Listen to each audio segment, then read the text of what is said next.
Mitos y leyendas. La ciudad perdida de El Dorado.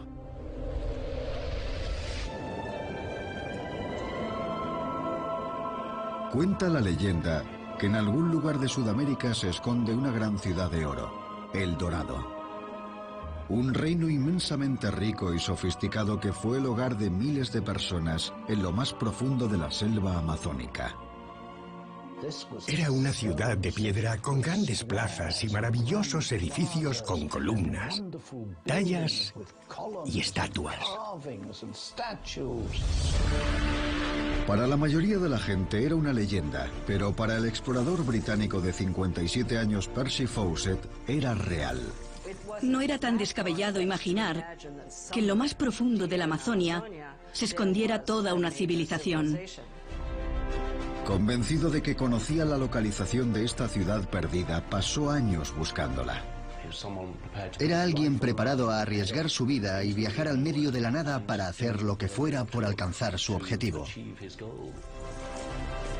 Con su hijo Jack de 25 años y Raleigh, un amigo de este, Fawcett partió en su búsqueda el año 1925. Estaban convencidos de que sería un gran éxito y se harían muy ricos. Después de 30 días de viaje, Fawcett escribió a su mujer: "No temas ningún fracaso". Después, los tres se desvanecieron. Esta es la historia del sueño de Percy Fawcett. Y parece que no andaba desencaminado. Es posible que hubiera habido una gran civilización en la selva, pero sus riquezas no eran de oro. El verdadero secreto del auténtico El Dorado era algo con el increíble poder de transformar nuestras vidas por completo.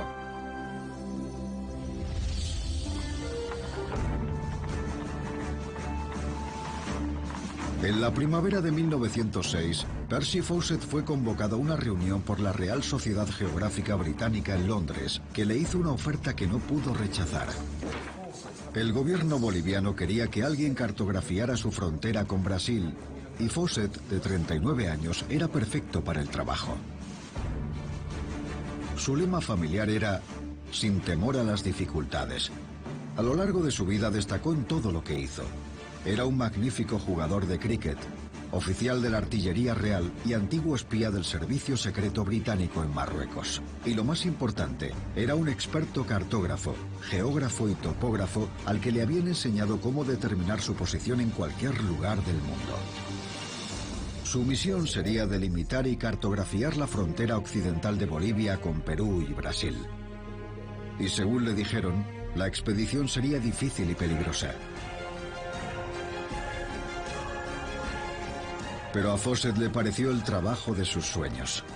Las románticas historias de la conquista de Sudamérica por parte de los españoles y portugueses, así como los misterios de la selva, le resultaban muy atractivos. La idea le entusiasmaba a pesar de las complicaciones. Tenía que tener en cuenta a mi mujer, a mi hijo y al bebé que venía en camino. Pero el destino pretendía que fuera, así que no podría haber otra respuesta. El destino de Fawcett fue determinado a una edad muy temprana. Creo que tenía 6 o 7 años y su familia vivía en la costa de Devon cuando descubrió unos restos romanos en una cueva cercana a su casa y se emocionó muchísimo. Eso le convirtió en el centro de atención y despertó su imaginación. Creo que ese incidente fue la chispa inicial y dedicó el resto de su vida a buscar tesoros.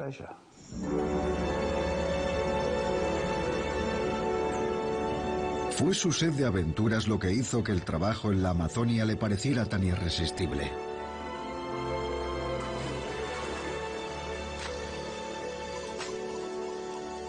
La selva amazónica tiene algo especial. Es la selva tropical más grande del mundo. Mide más de 5.000 kilómetros de ancho. Y creo que fue ese misterio lo que atrajo a Fawcett, lo que le alejó de todo lo que amaba y le puso en peligro. De 1906 a 1911, Fawcett participó en varias expediciones para explorar la selva amazónica. Fawcett era una persona con unas habilidades extraordinarias sobre el terreno. El tipo de trabajo al que se dedicaba no era en absoluto sencillo. Fawcett no solo tuvo que enfrentarse a un entorno hostil. Había enfermedades y fiebres de todo tipo. Los trabajadores empezaban a caer como moscas en unos días. Y para empeorar las cosas, la zona en la que trabajaba Fawcett estaba repleta de indígenas hostiles. Era una de las partes más conflictivas de la Amazonia en uno de los periodos más convulsos de su historia. Había tribus hostiles justo en las zonas que tenía que atravesar. Algunas tribus nómadas se dedicaban a amenazar y a matar a la gente. Para muchos, eso habría hecho que fuera un encargo terrible. Pero para Fawcett, simplemente echaba más leña al fuego de su pasión. Le encantaba. Pero con el paso de los años, empezó a sentir una llamada.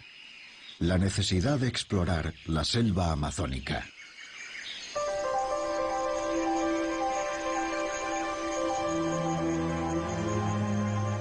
Desde lo más profundo de mi mente, una vocecilla me llamaba. Al principio apenas era audible, pero persistió hasta que no pude ignorarla más. De forma inexplicable y sorprendente sabía que amaba ese infierno. Su feroz garra me había apresado.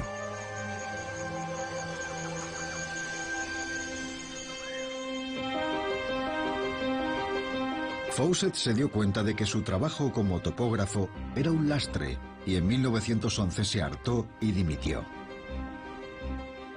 En una ocasión, dijo que prefería sin dudar la compañía de salvajes que de aburridos civilizados.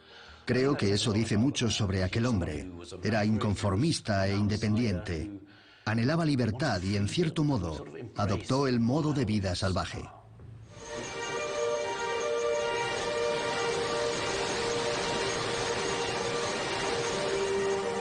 Fawcett se dedicó de corazón a la exploración, pero lo que necesitaba era una misión del calibre suficiente para saciar su pasión. Cuando fue por primera vez a la selva, oyó historias sobre una avanzada civilización en Brasil.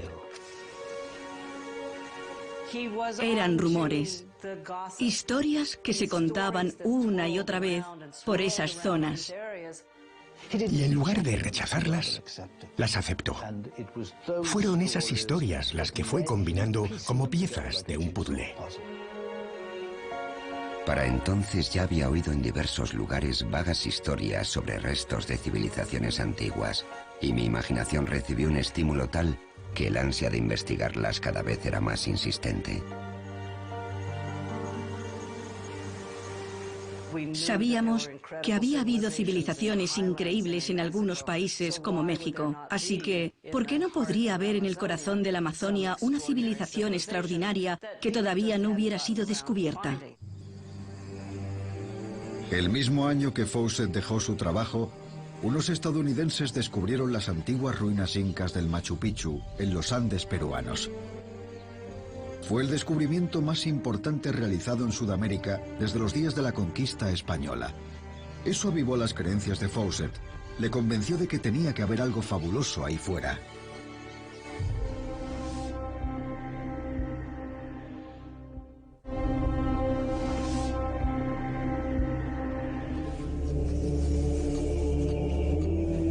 Una historia que obsesionaba a Fawcett era la expedición que los conquistadores españoles llevaron a cabo por el Amazonas en 1541. Fawcett estaba muy familiarizado con la literatura amazónica y le debieron impresionar mucho los primeros relatos de gente como Francisco de Orellana, que fue el primer hombre que llegó a la selva amazónica y se la descubrió a Europa. Durante 8 meses, Orellana y 57 hombres más viajaron río abajo hacia el mar en busca del Dorado, un reino de oro descrito por varias tribus indias como una ciudad en lo más profundo de la selva. Mientras iban avanzando, conocieron muchos pueblos y gentes y encontraron caminos que se dirigían hacia el interior, donde, según les contaron, había varias ciudades. Orellana nos cuenta que las orillas de los ríos estaban densamente pobladas. Hablamos de comunidades de unos 20.000 habitantes. Esto debió quedársele grabado a Fawcett. Descubrieron que había diferentes grupos de gente. Algunos iban vestidos y otros no, y vieron que vivían en grandes poblaciones. ¿Podría ser eso lo que andaba buscando Fawcett? Y de ser así, ¿dónde estaba su ciudad? Entonces Fawcett se encontró con un documento muy interesante en los archivos de la Biblioteca Nacional de Río en Brasil. Uno de los documentos que fascinó a Fawcett fue el manuscrito 512. Este deteriorado relato histórico se conocía simplemente como manuscrito 512, porque no tenía autor. El nombre de la persona que descubrió la ciudad había desaparecido, así que Fawcett lo llamó Francisco Raposo. Raposo era un soldado de fortuna portugués que describió cómo, después de un penoso viaje, incitado por su insaciable sed de oro, él y sus hombres se toparon con un paso de montaña que había sido abierto por los hombres y no por la naturaleza.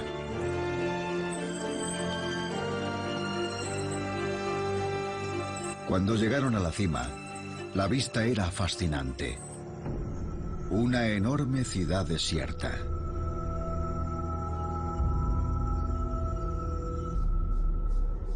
El hombre al que Fawcett llamaba Raposo había escrito: Llegamos a una extraña ciudad y nos encontramos con una larga carretera, una plaza bien delimitada, en cuyo centro se encontraba una columna de piedra negra de una grandeza extraordinaria.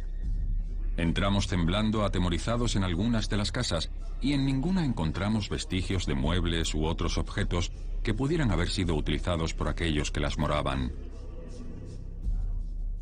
La ciudad estaba desierta, pero en ella encontraron cosas maravillosas. Grandes salas y edificios con columnas, anchos paseos.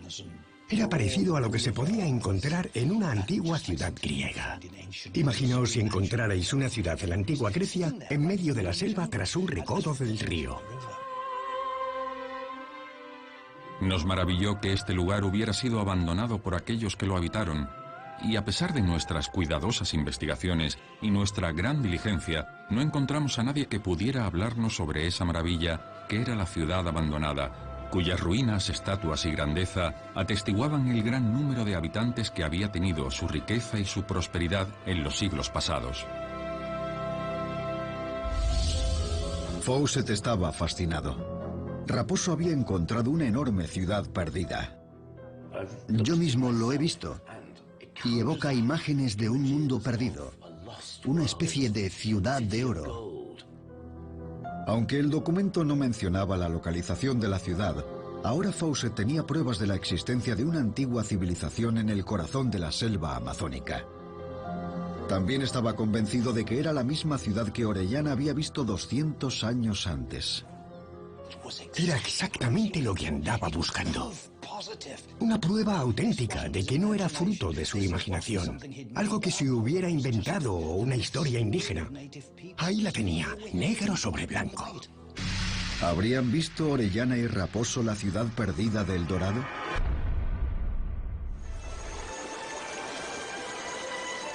El propio Fawcett nunca la llamó El Dorado. La llamó Zeta por una cuestión de conveniencia, según escribió. Aunque Fawcett ni siquiera había visto la ciudad perdida, no tenía problemas para describirle a su hijo menor, Brian, el aspecto que tendría. El núcleo central al que llamo Zeta, nuestro principal objetivo, se encuentra en un valle a la sombra de altas montañas. El valle mide unos 15 kilómetros de ancho y la ciudad se halla sobre un promontorio, en el centro del valle, conectada por una calzada de adoquines. Espero que las ruinas sean de carácter monolítico, más antiguas que los primeros descubrimientos egipcios. A juzgar por las inscripciones encontradas en muchos lugares de Brasil, los habitantes usaban una escritura alfabética similar a muchos antiguos manuscritos europeos y asiáticos. No sabemos realmente el momento exacto en el que se le ocurrió lo de Zeta. Siempre había creído que había lugares en el mundo que eran la cuna de civilizaciones avanzadas.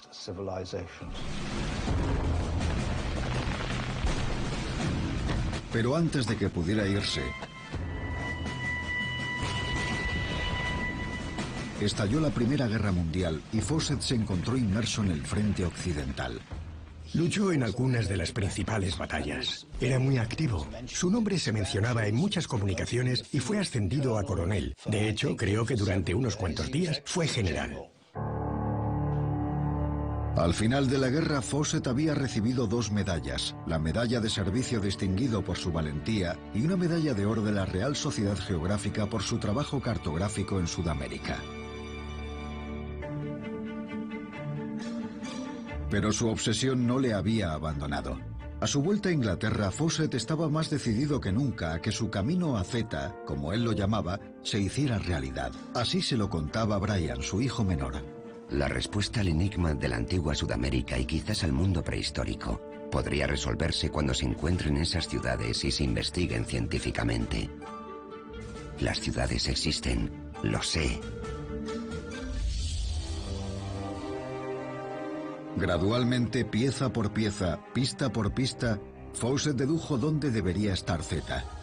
Las conversaciones con las tribus de la zona, los archivos de la expedición de Francisco de Orellana en 1541, según los que encontraron comunidades de más de 20.000 habitantes, y el relato de Raposo sobre el fascinante paisaje de una enorme ciudad desierta, acabaron por guiar a Fawcett en una sola dirección.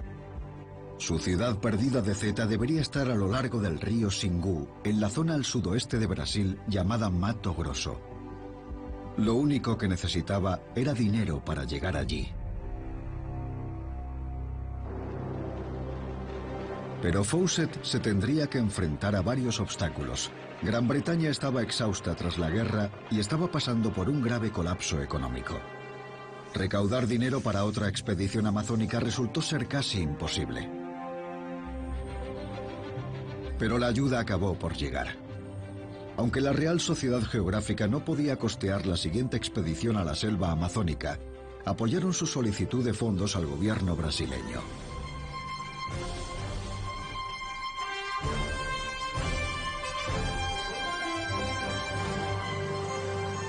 En 1920, Fawcett estaba de vuelta en la Amazonia, buscando El Dorado, la ciudad perdida de Zeta con 2 acompañantes.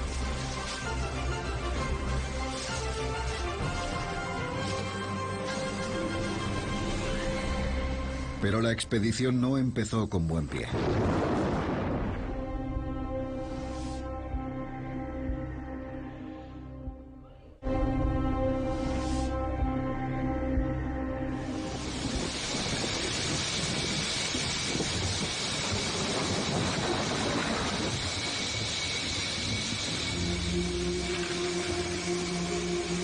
Las lluvias inundaron su ruta y destruyeron su equipo.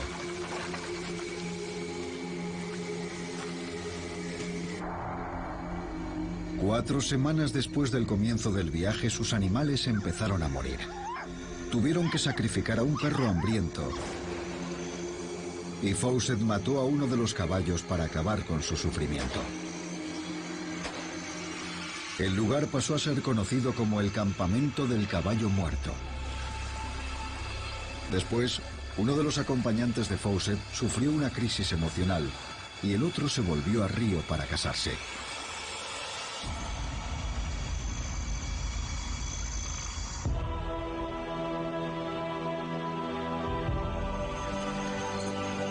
Fawcett siguió adelante sin inmutarse.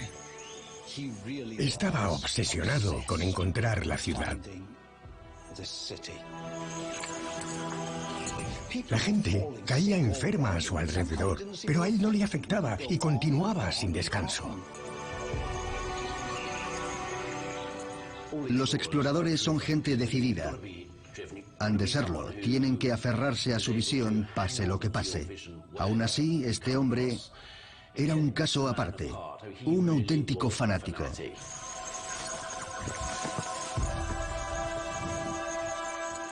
Seguía impulsado por la esperanza de encontrar Zeta, de que estuviera tras la siguiente colina o de hallar algo de información que le guiase hasta ella. La soledad no es intolerable cuando el entusiasmo de la búsqueda colma mi mente. La mayor desventaja parece ser que de encontrar algo de valor científico o arqueológico, no habrá testigos que respaldaran mi palabra.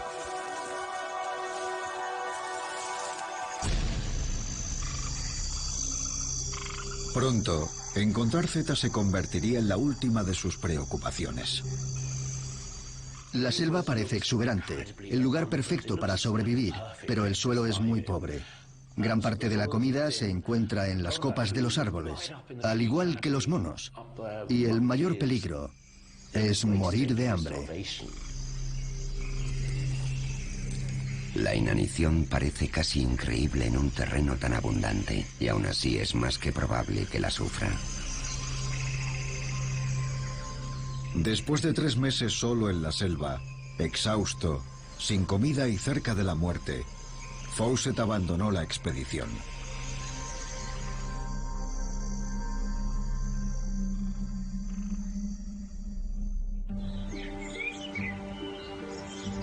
De vuelta en su hogar de Devon, pasaría los 2 años siguientes presa de la frustración. Los últimos años han sido los más desdichados y decepcionantes de mi vida, llenos de ansiedad. Mi mujer y mis hijos han realizado grandes sacrificios. Creo que su mujer y sus hijos le echaban muchísimo de menos. En especial Nina, que se sentía muy triste y sola durante sus largas ausencias. Los niños lo adoraban. De nuestros 24 años de matrimonio solo hemos pasado 10 juntos. Aparte de los 4 años de la Gran Guerra, he pasado 10 en la selva.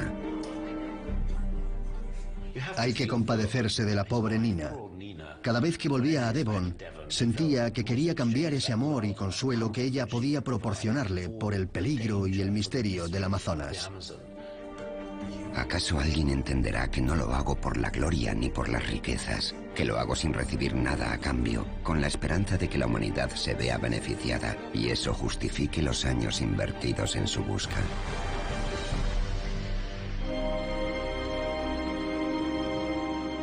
Desesperado, Fawcett viajó a Nueva York en busca de patrocinadores para su siguiente expedición. Este tipo de expediciones eran bastante costosas, así que tenía que ser capaz de promoverla de manera que pareciera la expedición más importante de aquella época, para poder atraer fondos y atención. Y vaya si atrajo atención. Sus discursos promocionales convencieron a instituciones como el Museo de los Indios Americanos y la Sociedad Geográfica Americana para financiar su viaje con más de $1000 cada una. Pero no era suficiente. Dio una serie de conferencias intentando conseguir dinero. Fawcett no era un hombre que inspirase dudas con su discurso. Hablaba con mucha convicción. Aún así no logró reunir más dinero y se vio obligado a trazar un nuevo plan. Fawcett sabía bien cómo promocionarse. Creó una especie de reality show a su alrededor, que podría catapultarle y convertirle en un icono del mundo de la exploración. Fawcett contactó con la Alianza Nacional de Periódicos Americanos, cuyos miembros tenían un periódico en casi todas las ciudades del país, y les propuso una idea novedosa. Mandaría mensajeros desde la selva con comunicaciones minuto a minuto sobre su búsqueda de la ciudad perdida de Z. Así sus lectores podrían seguir la experiencia del viaje a medida fuera avanzando. Cautivados por la idea, los periódicos le hicieron a Fawcett una oferta muy lucrativa. Realizó tratos similares con periódicos de todo el mundo, asegurándose millones de lectores. Pero la mayor parte del dinero solo se la pagarían al completar su viaje. En cierto modo me alegro de que ninguno de los tres vayamos a ver un centavo, a no ser que el viaje sea un éxito. Así nadie podrá decir que lo que buscamos es dinero al embarcarnos en esta peligrosa aventura.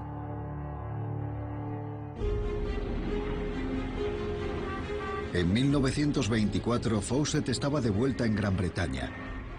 Mientras que con las noticias de su futura expedición aumentaban el entusiasmo y el apoyo del público, la Real Sociedad Geográfica accedió a pagar el equipo. Finalmente, Fawcett logró recaudar alrededor de $5000, el mínimo necesario según Fawcett para llevarles hasta Zeta.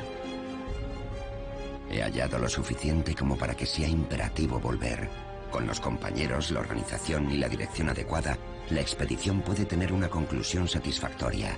Y cuando regresemos, nuestra historia podría emocionar al mundo. Pero Fawcett se mostraba reticente a compartir información con la prensa antes de irse. No puedo decir todo lo que sé ni ser preciso con la ubicación, porque podría filtrarse, y no hay nada más amargo para un pionero como ver que se han anticipado a la culminación de su trabajo. Un viajero es alguien que deambula sin rumbo, porque sí, pero un explorador tiene un sueño, una visión, y está decidido no solo a hacerla realidad, sino a recabar información y pruebas de lo que sea que haya encontrado. Después del desastre que fue su última expedición, Fawcett eligió cuidadosamente a sus compañeros de viaje para esa ocasión. Su hijo Jack, de 21 años, tan fuerte como un caballo y lleno de entusiasmo, quería acompañarlo. Y junto a él su amigo de toda la vida, Raleigh Rimol. Fawcett sabía a lo que se enfrentaba. Se había endurecido y había visto la selva de primera mano. Había vivido allí. Ese no era el caso de sus dos acompañantes, Raleigh Rimol y Jack, ambos de 20 y tantos años, que eran jóvenes e inocentes. Fawcett advirtió a ambos de los riesgos. Será una de las expediciones más difíciles y peligrosas de la historia de la exploración. La prueba definitiva de nuestra fe, coraje y determinación. Era un hombre consciente de la importancia de la precisión, pero asimismo era un místico, un hombre preparado para partir con dos inexpertos compañeros de viaje hacia lo incierto, a una tierra inexplorada y recorrerla hasta encontrar su ciudad perdida. Le dijo a su mujer: escucha, nos vamos a ir mucho tiempo. Puede que un año. No te asustes. No esperes recibir noticias nuestras. Seguiremos adelante. Encontraremos Zeta y obtendremos un éxito enorme.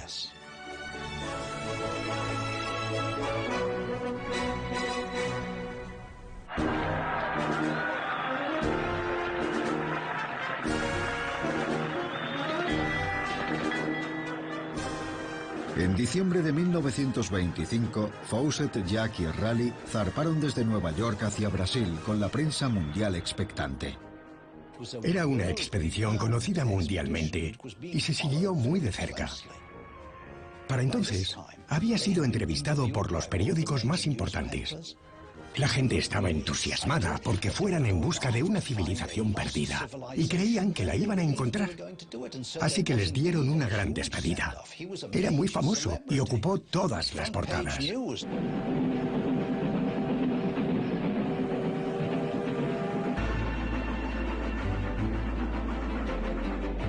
Al mes siguiente partieron de Río de Janeiro y realizaron un viaje de 1.500 kilómetros en tren y barco hacia el interior de Brasil. Su destino, la capital de Mato Grosso, Cuiabá. Fawcett la llamaba su punto de partida. El 20 de abril de 1925, Fawcett, Jack y Raleigh se pusieron sus trajes de exploradores y sus sombreros Stetson, cogieron sus rifles del calibre 30 y sus machetes de medio metro y se adentraron en la selva. El público estaba dividido sobre si la expedición era una locura o no. Pasó un poco como con Fitzcarrald. Todo el mundo pensaba que era un loco al intentar llevar un barco al otro lado de una montaña, pero después la gente lo hacía continuamente. Así que, aunque pudiéramos pensar que era una locura, en aquella época era una conjetura razonable y un intento admirable. Se dirigían hacia el río Alto Xingu, en Mato Grosso, un afluente del Amazonas cerca del que Fawcett pensaba que se podía encontrar la ciudad de Zeta. Mato Grosso significa bosque frondoso y es un lugar endemoniado. Esa es la expresión que él habría utilizado, un lugar desagradable. Estamos acostumbrados a ver un horizonte, a dirigirnos hacia algo, pero en las selvas solo se ve árbol tras árbol tras árbol, y en Mato Grosso más que en ningún otro sitio. Cumpliendo lo acordado con la prensa, Fawcett usó un mensajero para mantener al público informado de sus progresos. En cada fase del viaje, Fawcett escribía un informe sobre lo que habían visto y experimentado, y un chico lo llevaba de vuelta a la civilización. Aparecían en la prensa estadounidense, británica, australiana y en varios periódicos de la Europa continental. Jack escribió a su madre contándole que habían visto indios completamente desnudos, que jamás se había sentido mejor que en su 22º cumpleaños y que tardarían un par de meses en llegar a Z, probablemente el día del 58 cumpleaños de su padre. De hecho, las cosas se estaban poniendo difíciles para los exploradores. En las cartas privadas para Nina, surgió otra historia.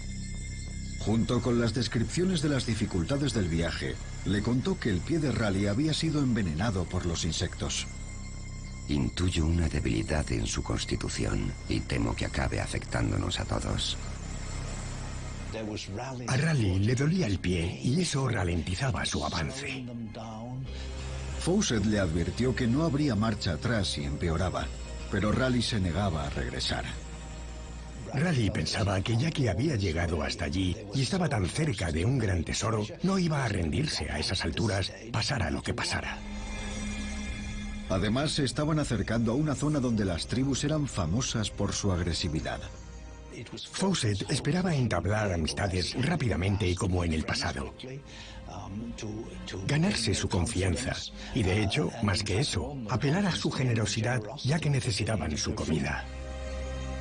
Resulta peligroso penetrar en un territorio habitado por grandes hordas de indios tradicionalmente hostiles, pero creo en nuestra misión y en su propósito. Creo además que nuestra pequeña partida de 3 hombres blancos trabará amistad con ellos.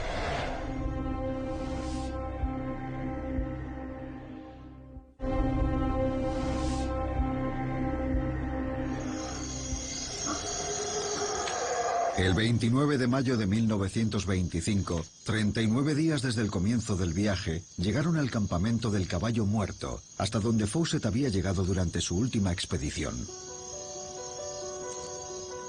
Fawcett se sentó a solas. Lo sabemos porque Jack escribió que eso hizo para escribir a su amada Nina, que estaba en Devon. Mi intento de escribir está plagado de dificultades. Estamos en el campamento del Caballo Muerto, el lugar donde murió mi caballo en 1920. Solo quedan sus huesos blancos. Jack está bien y en forma. Es Raleigh el que me angustia. Todavía lleva una pierna vendada, pero se niega a regresar. Hasta ahora tenemos comida suficiente, pero no estoy seguro de cuánto nos durará. Por la noche hace mucho frío y refresca por la mañana. Los insectos y el calor son insoportables a mediodía y las tardes son terribles en el campamento. No puedo esperar soportar el viaje mejor que Jack o Raleigh. Mis años pasan factura, pero haré todo lo que pueda por compensarlos con mi entusiasmo. Tengo que hacerlo. A pesar de todo esto, Fawcett seguía optimista y se despedía diciendo: No temas ningún fracaso.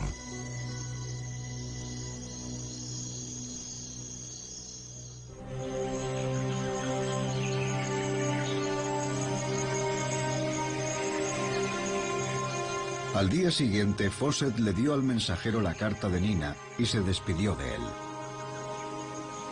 Esas fueron sus últimas palabras a su mujer. Con la única compañía de Jack y Raleigh, se adentró en terreno desconocido.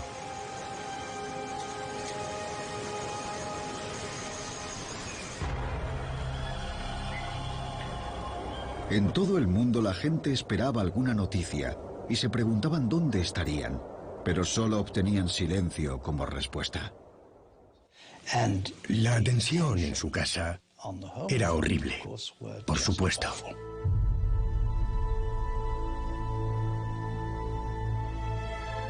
Nina tenía una gran fe depositada en él y creía que todo iría bien. Incluso 2 años después de la desaparición de Fawcett, Nina seguía creyendo que volvería. Pero las noticias que anhelaban no llegarían nunca. A pesar de que mandaron muchas partidas de búsqueda para descubrir su paradero a lo largo de los años, sus cuerpos nunca fueron encontrados.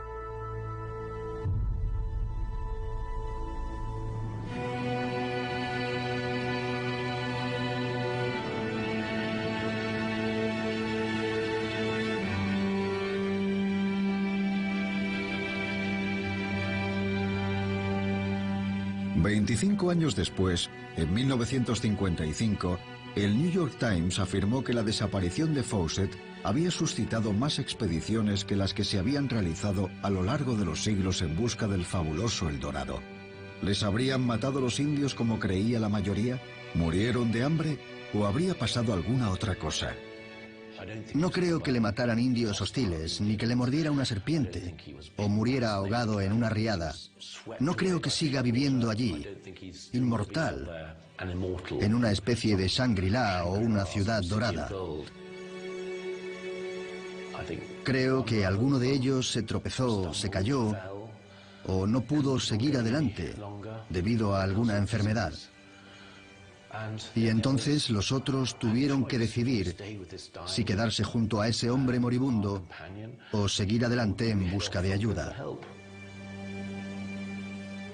Pero ahí fuera no hay ayuda posible, así que me temo que probablemente murieran juntos.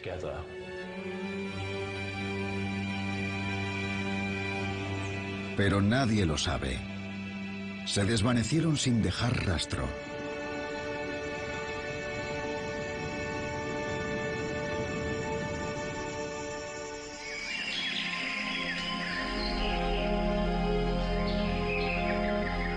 ¿Murieron en vano Percy Fawcett y sus compañeros?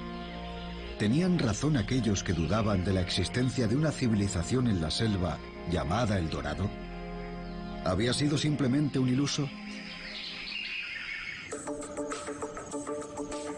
En los últimos años se han realizado una serie de extraordinarios descubrimientos científicos.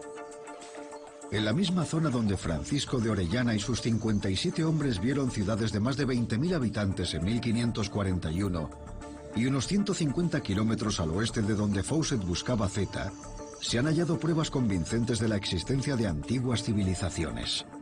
Básicamente atravesó una de las zonas en las que se están realizando algunos de los descubrimientos más emocionantes del Amazonas.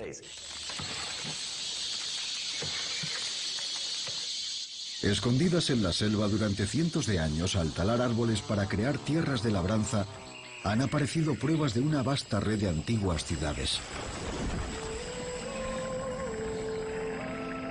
Vistas desde el aire, forman un extraordinario paisaje de líneas rectas que zigzaguean por la selva.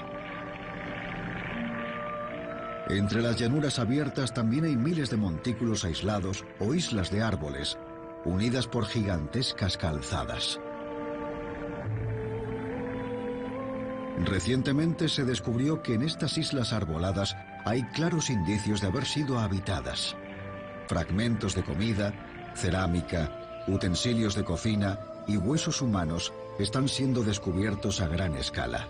Hay pruebas de una gran civilización. Los arqueólogos creen que estas ciudades forman parte de un antiguo estado que se extendía a lo largo de más de 40.000 hectáreas, en el que vivieron cientos de miles de personas. Es importante recordar que estas ciudades fueron tan grandes como Constantinopla en el siglo XVI, o como Londres, que era una de las ciudades más grandes de la época.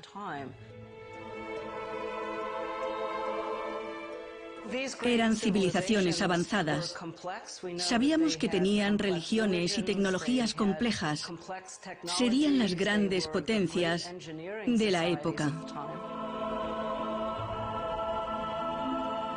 ¿Podrían ser estos los restos de las grandes ciudades que habían descrito Francisco de Orellana y Raposo hacía tantos años? ¿Los que habían inspirado la búsqueda de Fawcett de la ciudad perdida de Zeta? De ser así, ¿por qué se las tragó la selva?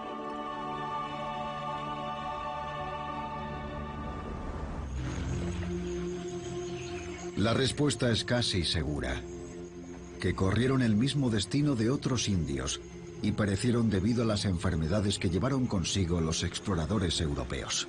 El contacto con los españoles en el siglo XVI acabó con aproximadamente el 95% de la población, y sus hogares y ciudades desaparecieron junto a ellos.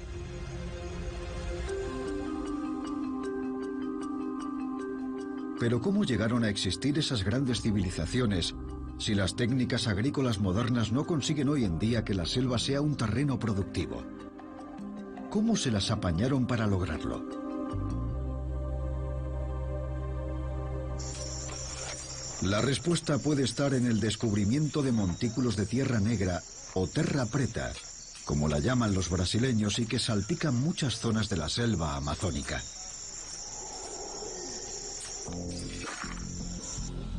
Cuando los científicos analizaron la terra preta, descubrieron que contenía una mezcla del suelo amarillo típico del Amazonas y de desechos orgánicos, lo que significa que su origen es antropogénico.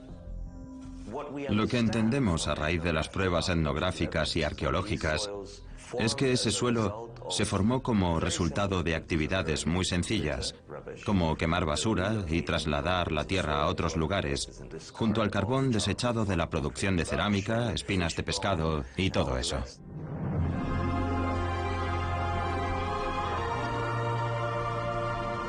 Lo extraordinario de esta tierra negra es lo fértil que es. Tiene un rendimiento increíble. Si las comunidades, en lugar de simplemente sembrar y cosechar lo que pudieran en suelos estériles, hubieran sido capaces de modificarlo, podrían haber mantenido poblaciones más grandes y, por tanto, podrían haberse creado sociedades más numerosas. Parece increíble que donde ahora no podemos hacer nada con el suelo, esta antigua civilización fuera capaz de un milagro agrícola. La existencia de grandes poblaciones se basa en el uso de la terra preta. Aumenta la productividad del mismo modo que los sistemas de riego la aumentan en las tierras de secano o los bancales en las tierras montañosas. La terra preta es tan impresionante que los científicos están intentando reproducirla para poder usarla por todo el mundo. Creo que desempeñará un papel muy importante en el aumento de productividad de la agricultura a pequeña o media escala, y también permitirá la subsistencia y sostenibilidad de las poblaciones rurales en gran parte del mundo. Así que Percy Fawcett no andaba desencaminado. Sí que existió una sociedad que podría haber tenido un gran tesoro que compartir con nosotros, solo que no era oro. Como él mismo escribió, la respuesta al enigma de la antigua Sudamérica y quizás al mundo prehistórico podría resolverse cuando se encuentren esas ciudades y se investiguen científicamente. Las ciudades existen, estoy seguro.